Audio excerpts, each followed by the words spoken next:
2009年，巴菲特曾说：“只有退潮了，才知道谁在裸泳。”2025年，他又说了一句更具结构感的隐喻：“美国资本主义是一座教堂，旁边附带一个赌场。”这是什么意思呢？今天我们来高维度的认识这个世界。什么是教堂？表面上是信仰，底层是秩序。教堂真正的力量不在于神，而在于一套被人共同信奉、长久执行的规则系统。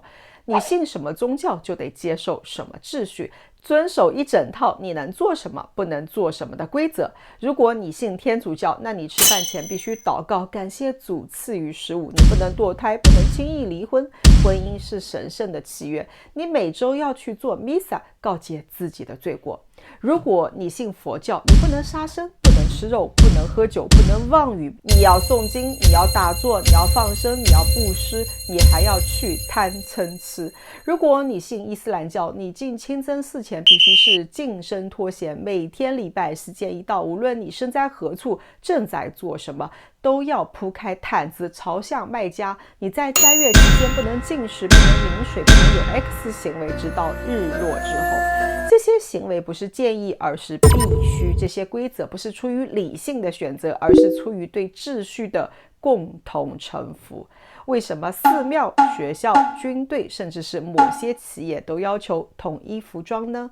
统一思想，维持秩序。本质上，你信的不只是神，而是这套有结构的生活方式。这才是教堂的本质，也是集体潜意识。那美国资本主义的教堂是一个什么意思呢？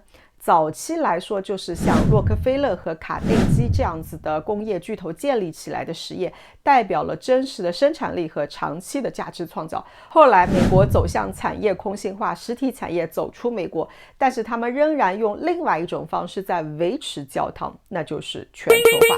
但是它并没有像日不落帝国那样子靠殖民，更多的是靠一套软性输出机制，把自己的生活方式、价值观和运行规则等等变成了全球通用的信仰系统。那怎么输出呢？麦当劳、星巴克、好莱坞、迪士尼、NBA， 这不是普通的消费品，而是文化符号。他们传递的是一种美国式的生活方式，自由、快乐、个性。你以为你在喝咖啡、看电影，其实你是在潜移默化地接受美国人的审美、节奏和欲望。这就是文化传播，就像清朝传教士进入中国大地传播宗教是一样的。然后苹果、谷歌、微软、特斯拉、可口可乐、耐克、阿迪达斯等等这些品牌早就不仅仅是商品，而是标准。全世界遵循它的专利，追逐它的估值体系，它就成了规则的制定者。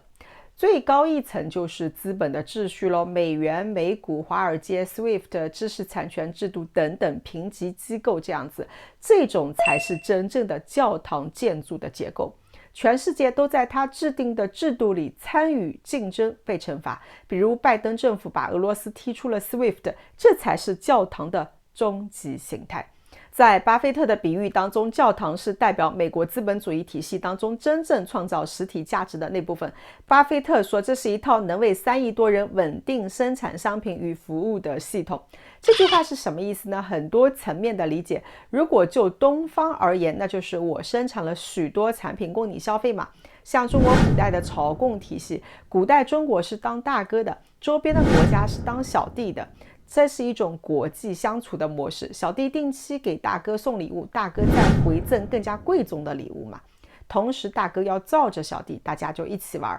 但是规矩是由大哥来定的。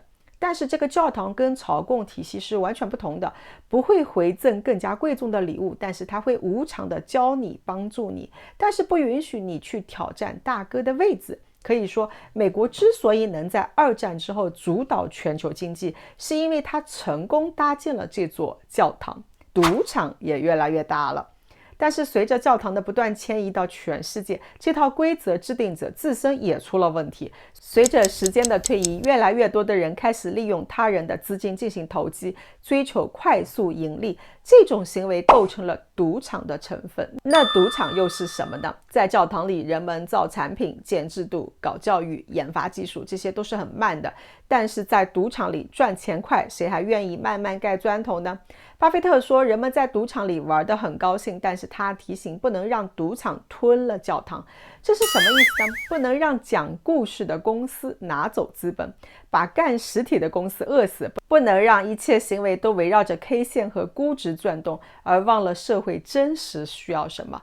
最后人性变成投机的工具，赌场并不是问题，问题是它要取代教堂。如果让我大胆的揣测巴菲特的潜台词，那么就是你以为你在下注，其实你是在被下注的那个筹码。你以为你在交易，其实你只是系统里的兜兜转转，帮别人完成财富的转移。教堂太冷，赌场太热，但是一个社会不能永远的在赌桌上呀，真正的繁荣需要一些愿意慢下来铸砖造瓦的秩序系统。我们当然可以做梦，但是我们不能靠梦本身而活着呀。就像巴菲特说的，赌场可以很热闹，但是我们必须确保教堂还在原地。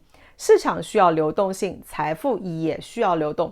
赌场本身并不邪恶，它只是为风险定价，为情绪找出口。但是真正的问题是，当所有的人都盯着赌场的时候，谁还会守着教堂呢？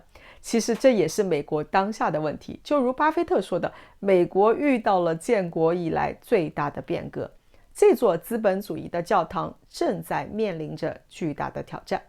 好了，我说完了。这篇文章其实是巴菲特股东大会的第二天早上就写了，但是一直没有写完，因为想的头都秃了。好了，我说完了，再见。